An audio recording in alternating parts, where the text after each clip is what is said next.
Thank you to everyone here, right? You're here tonight supporting us. 27 tables is the most we've ever had at this event. Thank you for being there November 9th for the second time this year when we took down the Western Mustangs. Thank you for many of you being there.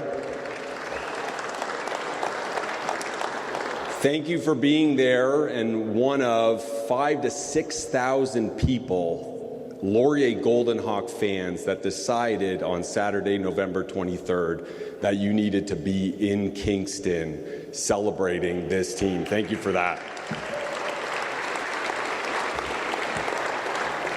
So how did we get there despite having the best quarterback in the country? I can tell you a little side story, and this will kind of show why we have the ability to do the things we have the ability to do. And it starts actually over there looking at those trophies. Today, believe it or not, is only the third time those trophies have been out of the cases that we received them in. And a little side story is Thursday, January 9th was our first team meeting for the 2025 Laurier Golden Hawks. And I came into the first team meeting of January, and I told the guys, here's what we're going to do, strength and conditioning, all of this. And I said, guess what, guys? I actually already know on Thursday, January 9th, what our biggest obstacle this season is. And I don't have to wait till we open training camp August 8th. I don't have to wait till halfway through the regular season or till we hit the playoffs in October, November. Our biggest obstacle I know now. Thursday, January 9th, and it isn't Laval Rouge et Or, it ain't the Western Mustangs, it isn't Carleton, it isn't Guelph. It's everything we just did in 2024. So that's why those trophies have been locked up. And I went on in that meeting to say, you're going to have great opportunities to buy T-shirts and buy Yates Cup sweaters. And many of you, no fault of your own, you're super proud, are going to buy Yates Cup rings. Just know this about your head coach. I never have and I never will buy any of that stuff. And I never have and I never will wear any of that stuff. I live where my feet are and I look ahead. And anytime we're together as a team, we will be where our feet are and we will look ahead. Right? So that's kind of the mantra. But I did say at the end of that meeting, there are 3 occasions where we will celebrate what we did in 2024. One being our team banquet in January, one being at the athletic banquet in April, and the last time those trophies will come out of the case, and the last time we'll talk about everything we did that was so great, pat ourselves on the back in 2024. We'll be at the Legends Gala on May 1st, and here we are to celebrate it right now. I'm excited for you, Legends. Really happy and honored to celebrate all your successes. You could see it with the pride and the purple on November 9th, on November 23rd. You could see what the tradition and the history and the community here, and you were a big part of that.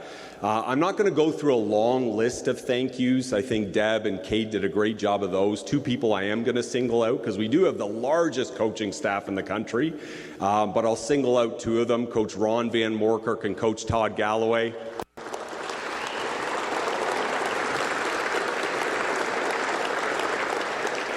I said this at the youth sports banquet when we had the privilege of winning Staff of the Year. I said is the brain trust. Them and their army of coaches underneath them. I'm just hired to say pregame speeches and try to get the guys riled up. They truly are the brain trust. So Phil, if we can go through some of these slides right now. The one thing that comes to mind when I look at this slide right here is actually events like tonight, and Kate put out an ask. I stood up here last year and said in 2023 we played 11 football games. We won 9 of them, we lost 2 of them. The 2 to the dreaded Western Mustangs. Why? We weren't as strong and as big as we needed to be up front and in the trenches. So what did we do? We were intentional through our off season, through the season, of knowing exactly how much weight we were going to gain. So I kid you not, we weighed ourselves in training camp every single week, all the way to the Yates Cup in 2023. We significantly lost weight. We were intentional this year, and I brought it up in the first training camp meeting. Every single day we got to check our weights. We've got to be stronger and bigger and tougher for when we get to the big games like the Yates Cup and the Vanier Cup, and we did that. The next slide is the UTEC Bowl. What I remember about this is us having to travel out to Lennoxville, Quebec, which is a tiny town. Many of you tried to find a hotel for it. Try finding a hotel where you need 75 rooms for players, coaches, and staff. So we had 2 stops on the way there, one in Cornwall, one in Granby, Quebec, which is actually about an hour from Lennoxville. And sure enough, U Sports gave us the 12 o'clock game. So we had to wake the boys up early. Half of them slept most of the way to Lennoxville. We're arriving in enemy territory. It's all farmers' fields around there. We pull into the Bishop's campus. We see the field. We see the athletic center. And we see a crowd of people huddled in a parking lot. And we see purple, but it's Bishop's purple, and they're silver. It's not that. It's our purple and our gold. Our parents group, our parents council, we're there having some fun drinks. We're barbecuing. So thank you, parents group, for all of your support. You made that day a home game for us. We received a lot of accolades this year. We had a lot of OUA All-Stars. We had a lot of All-Canadians. Again, I tell the guys in training camp, ego is the enemy. We're going to try to win more football games, and in doing so, the teams that win the most football games have the most personal accolades. So we had a lot of award winners. We had a very special receiver this year. We have some special receivers in here. Corey Grant is a legend going in tonight. I see Andy Beckler. I think Dante Luciani might be here tonight. We've had Shamad Chambers, Curly Gittins Jr., Stefan Potasek, Andre Talbot. The list goes on and on. Only one has had 1,000 yards in a season, and that's Ethan Jordan, who's now an Ottawa Red Black. And then Mr. Wonderful Taylor Elgersma was our second Heck Crichton winner here at this beautiful institution, 30 years after Bill Kubis won it in 1994. And Taylor right now, I think it's pretty rude of him.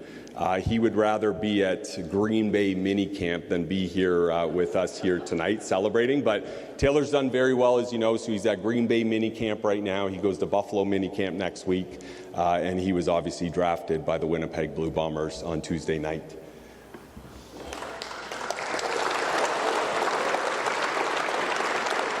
Senior Team Canada team. So we have 2 players playing, former players, James Florisson and Tommy Baringi. The last time Team Canada had a senior team, a lot of Laurier ties to it. I was the quarterback in the game. Anthony Magiacomo was a linebacker. Receivers Shamad Chambers and Dante Luciani were on that team. And we had the privilege of playing for Team Canada and going overseas to Austria. These guys have the privilege, and as Kwaku terms it, they're going to Edmonton, Alberta for their tournament. But we're really proud of both James and Tommy for all of their accomplishments and wearing the Canadian colors. The next slide is our Beyond February. So I wanted to touch on this and actually give a shout out to Dave Morrissey. Many of you see these features coming out on our social media accounts, and I challenge you to look at these features. But we're super proud of our diversity here as a football program. It really does separate us from a lot of programs, and we thought to ourselves in the middle of COVID, let's not just use the shortest month of the year, February, like a lot of corporations, like a lot of athletic departments, and check off that box of I posted something for Black History Month. Right? We're proud of our current student athletes, Black student athletes, our former Black student athletes. So we thought, why not go beyond February? In fact, February only has 28 days. Let's on the 29th day of every month not named February showcase one of these outstanding student athletes. So thank you for reading those features, and continue to read those features on the 29th day of every month. Many of our guys are going off to the East-West, so exciting time for them.